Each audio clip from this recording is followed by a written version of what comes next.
All right, party people, let's talk about one of my favorite topics that I leveraged, favorite tools that I leveraged in order to fast track my wealth. It is a tool called RentVesting. Now, this is not a tool that I'm saying you have to do forever. It is just a tool to implement at the start of building wealth to help fast track you. That's it. It's not for everyone, but the point of this is for me to show you what are the real tangible upsides and pros and cons to RentVesting. So first of all, what is RentVesting? Let's go through that. RentVesting is basically where you personally, wherever you live, you rent, and then you put your money wherever it makes sense to do so from an investing perspective. All right, so it's where you live where you want, and therefore you're able to pay less over time.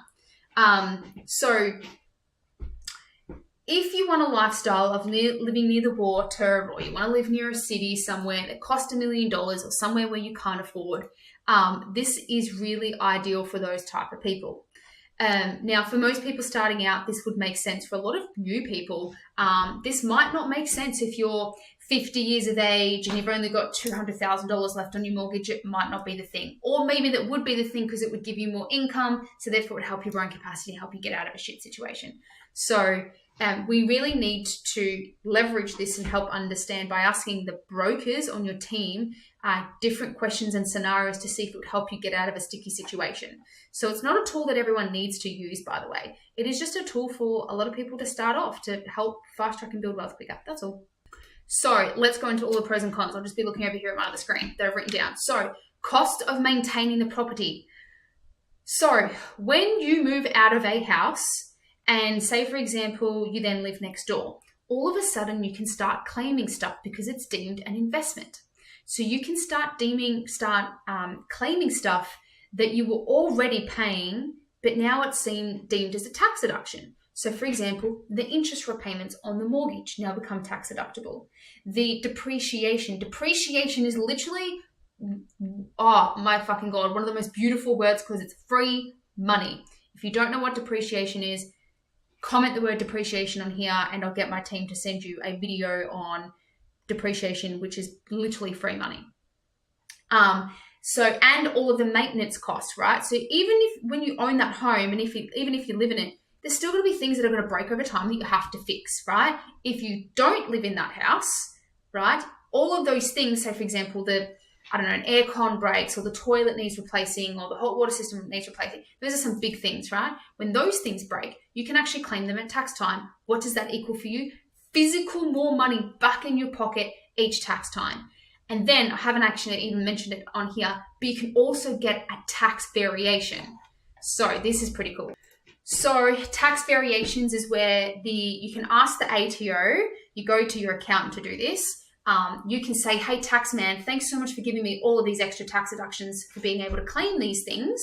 Can I now please, rather than you giving it to me as extra money as a lump sum at the end of the year, can you please give it to me divided over each month in advance, which is really fucking cool.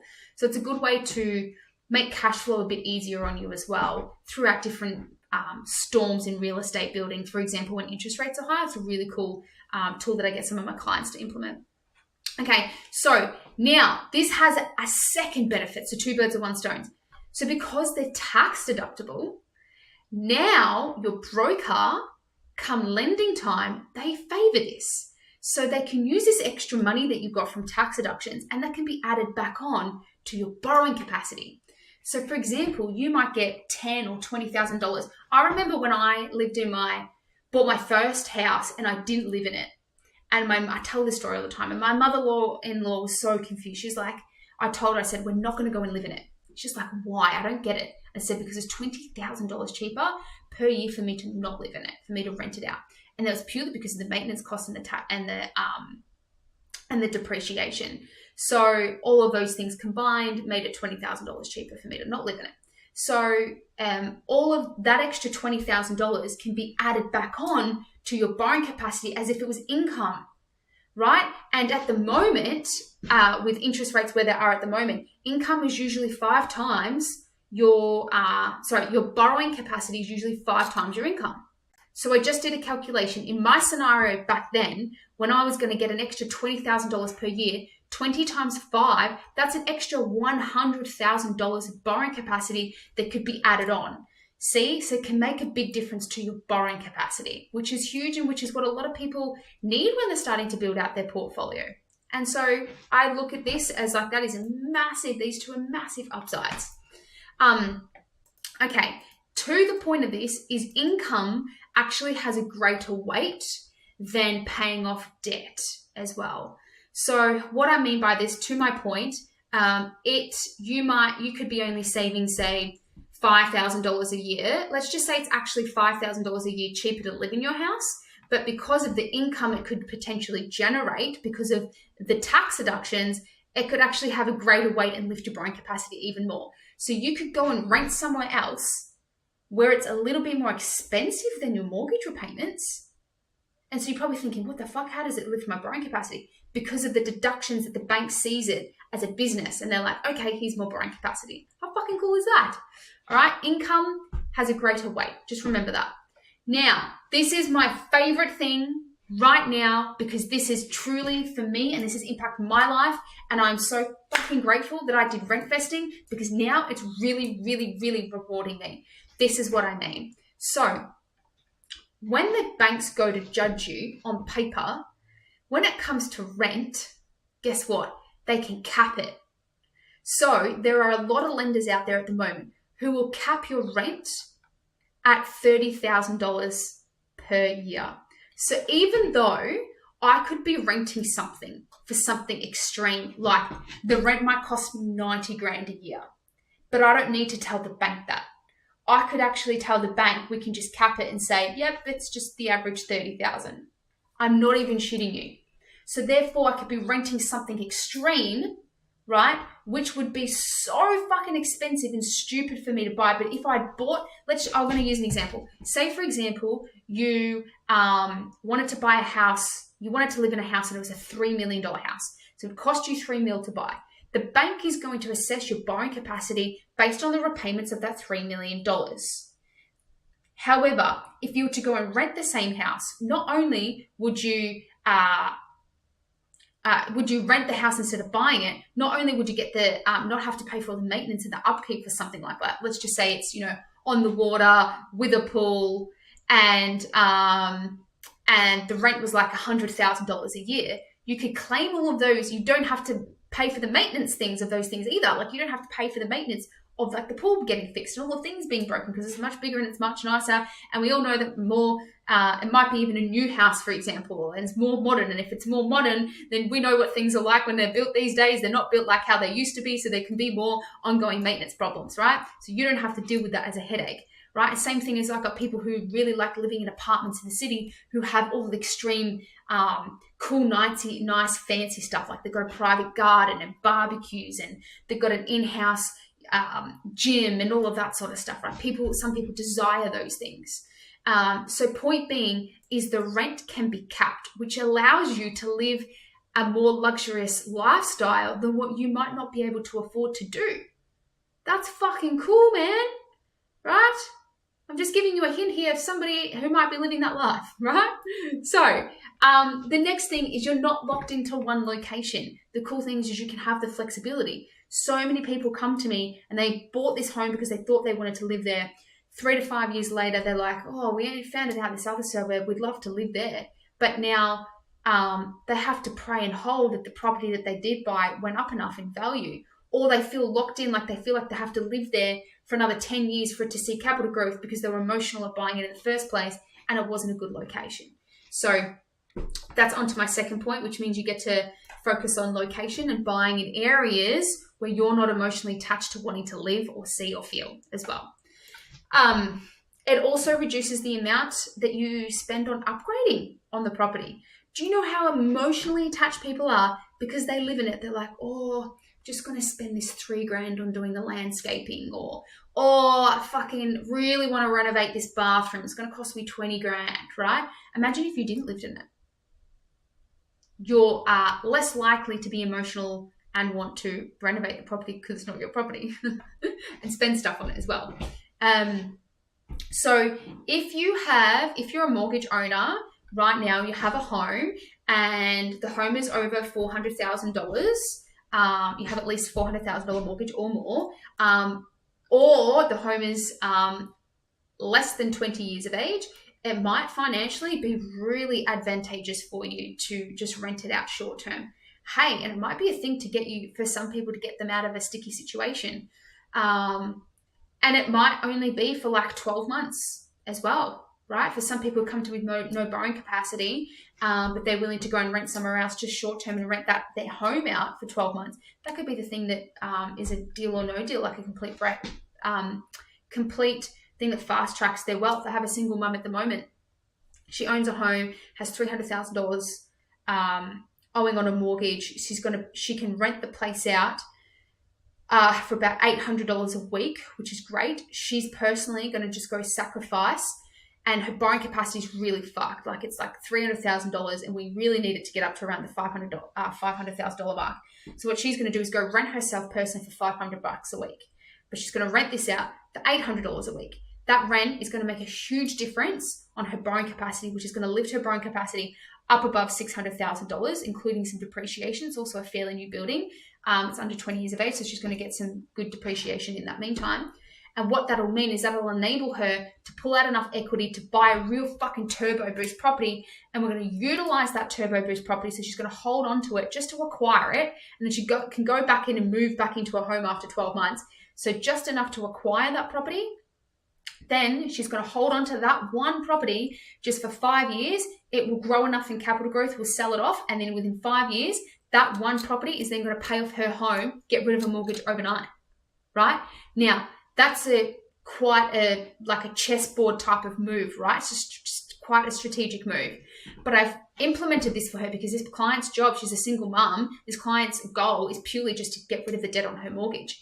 And she still has 25 years left on her mortgage. So rather than her paying off the $300,000 over 25 years, she's going to use this other property over here to pay it off in 5 years. Isn't 5 years paying off your mortgage better than 25 years? Well, she's using RentVesting as a tool to help alleviate that, to get the borrowing capacity to be able to afford this other investment property, which is going to turbo boost her. So there you go. It's an interesting one. Now, something else a lot of people worry about is that they think that they're going to move every 12 months. It's not a thing. It's very, very rare. On average, renters stay in their properties for an average of 6.7 years. I've just put 6 here to be conservative.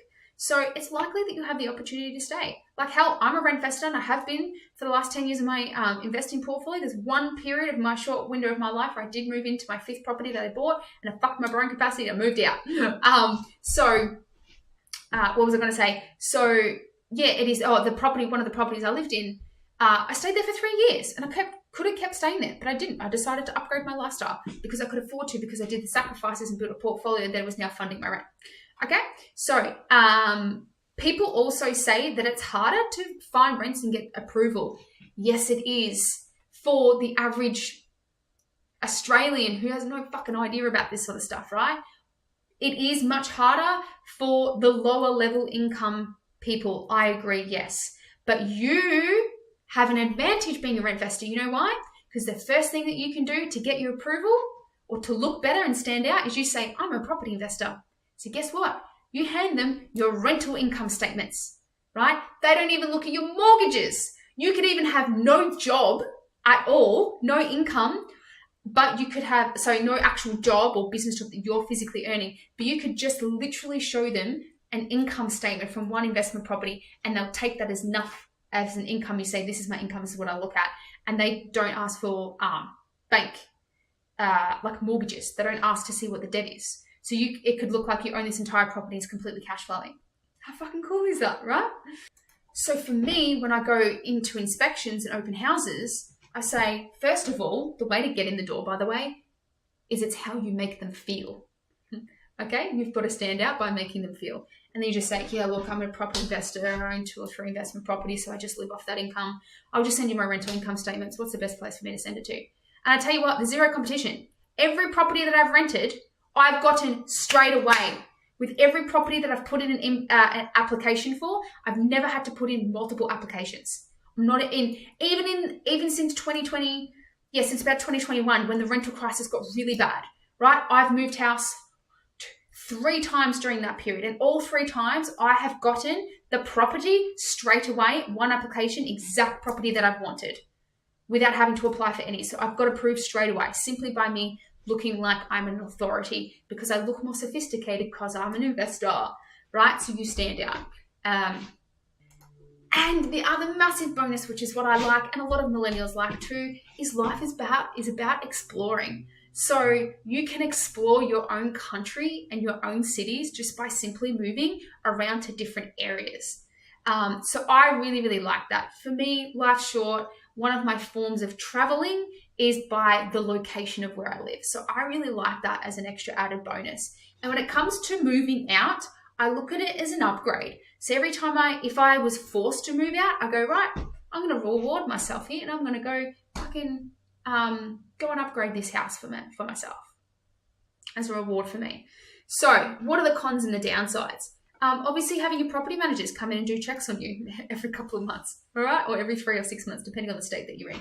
Is it annoying? Sure it is, but whatever. I mean, fuck, I have strangers come over all the time anyway, so why not? You can't do what you want to the property. It's probably more or less a good thing. You might need to move every 12 months. Again, that's a possibility, but is it real? And a lot of parents might say, oh, I don't want to move my kids around. Why? Is it your trauma that you believe that you need to stay in that one location because you moved around? I know a few of those people. They moved around a lot because of their parents' work, and they think that their home and having the same 4 walls is the most important thing. I mean, parental advice here, but also just to let you know, the number one way for raising children is love, right? I just think it's a trauma that's just kind of made up in most people's head. Anyway, you might also have to wait 10 to 15 years potentially to build out the capital to buy your dream home, if that's the decision that you want to make. Now, for context as well, just to let you know, I do truly believe, and this is a belief system of mine, that eventually we should all aim to own our own home, right? I don't think you're going to want to be 70 years of age and potentially be kicked out of a rental. Is that going to be nice? No. So you probably want the stability of that when you get older. But whilst you're younger, like under the age of 40, you leverage this as a tool to help fast track your wealth for sure. What are some downsides? You've got some cleaning fees, right? So you might have to, every 12 months, cater for a $700 cleaning fee. That's pretty expensive. Plus a $1,400 move. I think the last one I did just in 2024 was $1,200 for me to remove, to hire a whole entire truck and a furniture removalist to move everything end to end. You also want to make sure that you have a $5,000 minimum buffer for bond, right? Because you might, again, have to unexpectedly move. So you need to make sure that you have just a buffer there, which if you're a property investor anyway, you should naturally already have those sort of buffers there for your investment properties. And it is absolutely true that, yeah, your rents can go up. But guess what? As long as the portfolio that you've been growing is exceeding the rent, then you're still up. So for example, let's just say, for example, my rent goes up where I live by $100 a week, right? For that year. So 12 months has passed, my rent's going up $100 a week. But I might have over here, for example, 5 properties where this one's going up $50 a week, that one's going up 100, that one's going up $20 a week, that one's going up by 30, so on and so forth. Then you're still up, right? And again, it's just a tool to fast track your wealth. Now, while we all can, even though financially, on paper, rent vesting absolutely makes financial sense, 80 to 90% of the time, it absolutely does for the majority of people. But then why don't we know this? Why isn't this common knowledge? So the reason why we don't know this is because we were sold this as the great Australian dream, which actually originated from the American banks, which said it's the great American dream to own your own home. That's who's indoctrinated us to believe that.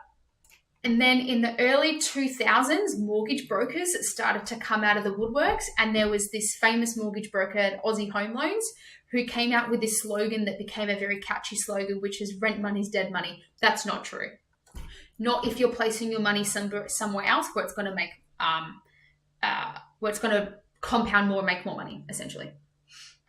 And this is where, from a rent investing perspective, this is where the famous quote from Robert Kiyosaki and Grant Cardone came from. It initially came from Robert Kiyosaki, which is, your home is not an asset to you. It is true. Your home does not, because the definition of an asset is something that produces income. Your home doesn't produce income. So this did become quite a fad probably in the last 10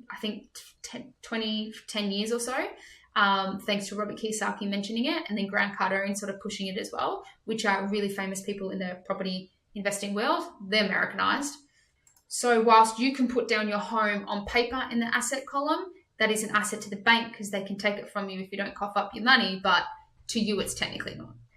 Now, something else that's quite personal to me, being an active RentVestor, is moving into each area. I kind of stumbled over it before, but it's like a new holiday. It's like literally discovering a whole new city by moving into a suburb, because all of a sudden you get to really know that suburb much more on a deeper level, because you get to really get to know the cafes and the restaurants and the local parks and all of the cool stuff that make up an area or a suburb. If you hadn't have lived in there, you probably wouldn't have got to know it a lot. So I really like it from an exploration perspective, and I treat it like a new holiday. So every time we are in a new area for my partner and I, it takes us we've worked it out, it roughly takes us about 12 months just to really get to know all the cool hidden secret spots about that particular area, right? And then by year 2, we start getting itchy feet. We're like, okay, we want to move on now. We're getting a bit comfortable in this area. Now, this one's an emotional downside, which I see happen way too often, is that most people end up buying their home based off affordability rather than desirability, meaning they're financially restricted to buying where they want. So they end up buying a home based on what their financial means are, and then they don't actually enjoy being there, being in that street or being in that area as much. But imagine if you could be a RentVestor. Like, for example, me right now. There's no way known where I rent right now. There's no fucking way known that it would make financial sense for me to buy this house where I'm living right now. I would absolutely be shooting myself in the foot.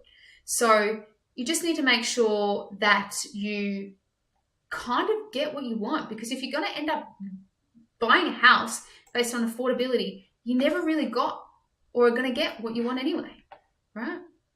Now, let's also talk about meeting other people in the area that you might not have met had you not lived in that particular area. So this is quite critical for business owners. So if you're a business owner watching this, this is probably even more important for you as well, right? So you might be able to meet other like-minded people.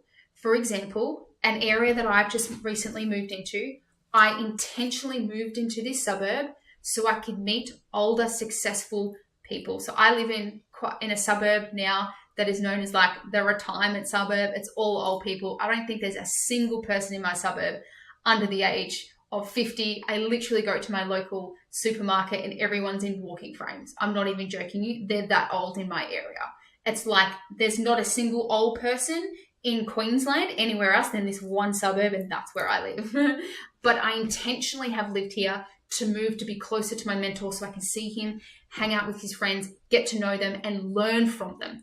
And ironically enough, I also get a lot of business out of it as well. So you have to think about how that could impact your life, right? For example, I have some friends that are also clients that live in Melbourne, and they wanted to invest in properties, but they wanted to live in Toorak. Now, Toorak is a very up-and-coming, expensive area, right? The minimum for a bloody house in there, I think, is fucking like $3 million. But they couldn't afford that to buy that house, but I could absolutely afford to rent an apartment there. And that was really, really critical for both their kids to be around the school and the affluence of the schools in that area, as well as their businesses as well, that enable them to be closer to the city, which also helped boost their business in terms of the having like-minded people in the area as well. Also, it's good to consider if you're choosing to buy in an area based on affordability, you also need to, if you are a parent, you might want to consider thinking about the impact it has on your children in terms of their affluence of what they are surrounded by as well. So if you're forced to only buy in an area that is in the lower socioeconomical sort of suburb, I'll give you an example, like in Queensland and Logan, right? Imagine if you could only afford there to buy there, but then you could afford to rent in a more affluent area, which could again impact raising of your children perhaps, or their influence around them. So what do you need to do next? A couple of things to think about and to ponder about is go and start scenario building with your broker. So, and you're going to need a really good investment broker to play ball on these scenarios. So what I would recommend doing is you need to grab some numbers first for the broker. So first of all, you need to find out what, if you do already have a home or a PPR that you live in, you need to find out what you could rent that for. So go get a couple of quotes from some real estate agents. Then you also need to figure out, if you were to rent somewhere else, what would your rent be that you would pay? Then you give those two numbers to your broker and say, hey broker, if I was to buy this property or continue living in this home that I own, my PPR, then how much would my borrowing capacity be? Can you also tell me if I was to move out of it, or if I was to not move into this PPR and not buy this, then what would my borrowing capacity be if I then rented it out for this and then I went and rented personally for this? So one of the key roles that I play as a property coach is helping people build out scenarios and asking high quality questions for my clients to work with all of their team members, such as brokers, accountants, and whatnot. So if you need help on this front, please click the link in my bio to book in a free 15-minute call if we're not already in contact. And that way we can just start planning and ideating. That's all. It doesn't mean you're making a decision. And then if you end up changing your mind, like you move out, you do the rent vesting thing for 6 or 12 months, you've locked someone else in, guess what? It's only 12 months. You can move back in. Your life's not going to end. All right. I hope this is of value for you. Please leave a comment below if you like this.